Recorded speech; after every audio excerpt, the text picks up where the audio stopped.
दुनिया की सबसे महंगी तरीन और सबसे ज्यादा आलीशान पार्टी जिसने फजूल खर्ची के सारे रिकॉर्ड तोड़ दिए थे। इस जैसी पार्टी ना ही पहले कभी की गई थी और ना ही इसके बाद किसी को भी इतनी ज्यादा महंगी पार्टी करने की हिम्मत हुई। इसमें दुनिया के बेहतरीन रेस्टोरेंट्स के मजेदार खाने, drinks, luxury 5 star accommodation, European decoration और सबसे ज्यादा इम्पोर्टेंट, इस पार्टी में आने वाले गेस्ट थे।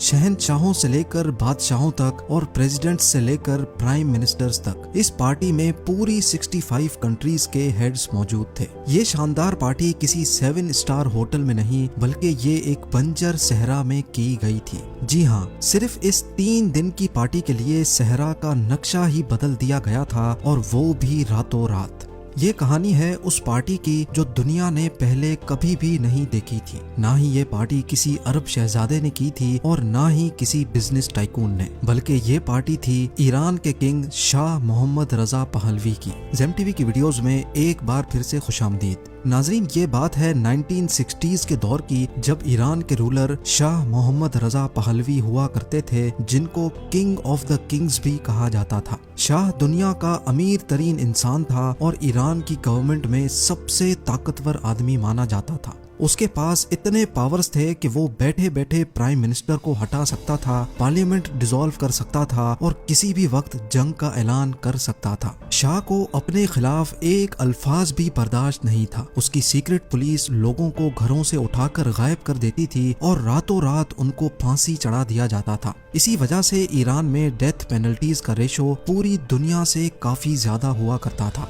यानी जो बात भी इनकी जबान से निकलती थी वो ईरान का कानून बन जाती थी और शाह मोहम्मद अपनी ये पावर्स किसी के साथ भी शेयर नहीं करना चाहता था। अपनी सारी जिंदगी ऐशो आराम देखने वाला शाह मोहम्मद काफी ज्यादा मॉडर्न भी हुआ करता था। वो खुद तो दुनिया का अमीर तरीन इंसान था, लेकिन उसकी अपनी ही कंट्री ईरान की कंडीशन कुछ अच्छी नहीं थी। यहाँ आधी से ज्यादा आबादी के पास खाने के पैसे तक नहीं हुआ करते थे। पानी, मेडिकल और एजुकेशन का बुरा हाल हो रखा था, लेकिन किसी को भी आवाज उठाने की हिम्मत नहीं थी। ईरान में बेसिक फैसिलिटीज की हद से ज्यादा जरूरत थी, लेकिन इस सब के बावजूद भी शाह मोहम्मद पहलवी के जहन में कुछ और ही चल रहा था। शाह का प्लान था कि दुनिया भर में ईरान का अच्छा इंप्रेशन बिठाने के लिए एक आलीशान पार्टी रखी जाए, जिसमें पूरी दुनिया के शेख, सुल्तान, किंग्स, प्रेसिडेंट्स और प्राइम मिनिस्टर को दावत दी जाएगी। उसका ख्याल था कि इस पार्टी की वजह से ईरान का ग्लोबल इमेज अच्छा हो सकेगा, लेकिन शाह को इस बात का बिल्कुल भी अंदाजा नहीं था कि यही पार्टी उसको एक दिन ले डूबेगी। खैर, अब चूंकि शाह ने पैसे की नुमाइश का फैसला कर लिया था, इसी वजह से सिर्फ 3 दिन की पार्टी के लिए 1 साल पहले से तैयारियां शुरू कर दी गई।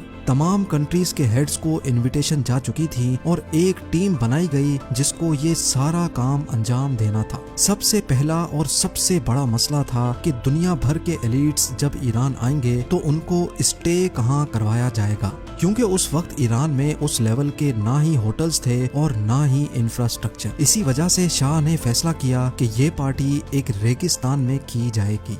जब ये फैसला हुआ कि शाह दुनिया भर से आए एलिट्स को रेगिस्तान में रहलाएंगे, तो ये बात किसी के समझ नहीं आ रही थी, क्योंकि इस रेगिस्तान में धूल, मिट्टी, गर्मी, सांप और बिच्छू के सिवा कुछ नहीं था। ये फैसला करने के बाद शाह मोहम्मद ने जो किया उसका किसी को भी अंदाजा नहीं था। जी हाँ, सहरा के पूरे 500 एकड़ के हिस्से में सबसे पहले केमिकल डलवाकर वहाँ मौजूद सारे सांपों को पकड़कर मारा गया, जिसमें सांपों की कुछ ऐसी किस्में भी निकली थी जिनको आज से पहले कभी भी नहीं देखा गया था। उसके बाद ये फैसला किया गया कि यहाँ एक रॉयल विलेज बनाया जाएगा जिसमें प्लास्टिक टेंट्स लगाए जाएंगे। लेकिन उससे भी पहले इस बंजर रेगिस्तान में 4000 एकड़ जितनी मिट्टी डलवाई गई, क्योंकि इस रॉयल विलेज में शाह को एक फॉरेस्ट भी चाहिए था। यानी दुनिया की हिस्ट्री में डेजर्ट को फॉरेस्ट बनाने का ये पहला और अनोखा केस था।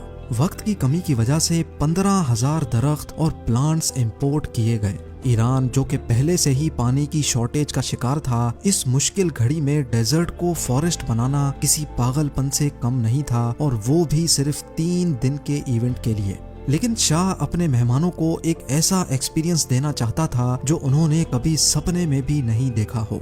महीने भर के अंदर ये फॉरेस्ट भी तैयार हो गया और इसमें खुशबूदार फूल भी लग चुके थे, लेकिन वो फीलिंग नहीं आ रही थी जिसकी शाह को ख्वाहिश थी। उस फीलिंग को पूरा करने के लिए शाह मोहम्मद ने वो कदम उठाया जिसने एक बार फिर से दुनिया को हैरान कर दिया था। पूरे 50,000 सॉन्ग बर्ड्स और 20,000 स्पैरोज यूरोप से इंपोर्ट करके ईरान मंगाए गए, जिनको उस फॉरेस्ट के अंदर छोड़ा गया। ज्यादातर बर्ड्स इवेंट से पहले ही मर गए क्योंकि आखिर ये था तो डेजर्ट ही। इस रेगिस्तान में एलीट गेस्ट्स को रहलाने के लिए पेरिस की एक कंपनी के साथ कॉन्ट्रैक्ट किया गया, जिन्होंने यहाँ एयर कंडीशनड लग्जरी स्वीट्स बनाने का काम शुरू कर दिया।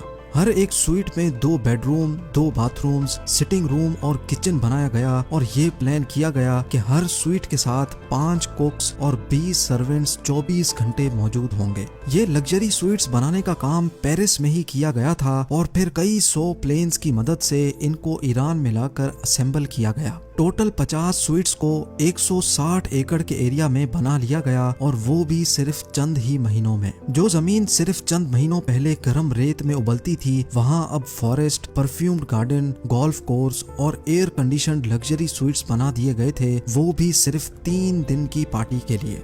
लेकिन मामला अभी यहाँ खत्म नहीं हुआ था, क्योंकि रेगिस्तान के इस हिस्से तक इतना सारा सामान पहुंचाना काफी ज्यादा मुश्किल था। इसी वजह से शाह ने यहाँ से तकरीबन 50 किलोमीटर की दूरी पर न सिर्फ एक पूरी एयरफील्ड बनवाई, बल्कि एक खास हाईवे भी कंस्ट्रक्ट करवाया जो एयरफील्ड से साइट तक सामान लाने में काम आता था। पार्टी में पेश किए जाने वाले खानों के लिए शाह ने दुनिया के सबसे बेस्ट रेस्टोरेंट्स के साथ डील की। ये रेस्टोरेंट मैक्सिम्स डी पेरिस था और डील की वजह से मैक्सिम्स ने अपना रेस्टोरेंट पूरे 2 हफ्तों तक बंद किया और अपने शेफ्स, वेटर्स और कुकिंग इक्विपमेंट को पार्टी से 10 दिन पहले ही एडवांस में भेज दिया था। खाने में इस्तेमाल होने वाली छोटी से छोटी चीज भी पेरिस से मंगाई गई थी और उनकी क्वांटिटी जानकर आप यकीनन हैरान रह जाएंगे। टोटल 18 टन वजनी खाने का सामान पेरिस से ईरान मंगाया गया, जिसमें 2.5 लाख अंडे और 2700 किलो बीफ के साथ साथ हर वो चीज मौजूद थी जो मैक्सिम्स डी पेरिस में सर्व होती थी। खाने के सामान के साथ साथ 12 टन वजनी महंगी तरीन वाइन भी पेरिस से मंगवाई गई थी, लेकिन सारी लिमिट्स तब क्रॉस हो गईं जब सबको ये मालूम पड़ा कि वाइन्स को ठंडा करने वाले आइस क्यूब्स भी पेरिस से मंगवाए गए हैं। अब बारी थी इस इवेंट की सिक्योरिटी की, क्योंकि इस आलीशान पार्टी पर जितना खर्चा हो चुका था उसकी वजह से ईरान के लोकल्स में काफी गुस्सा पाया जा रहा था। इसी वजह से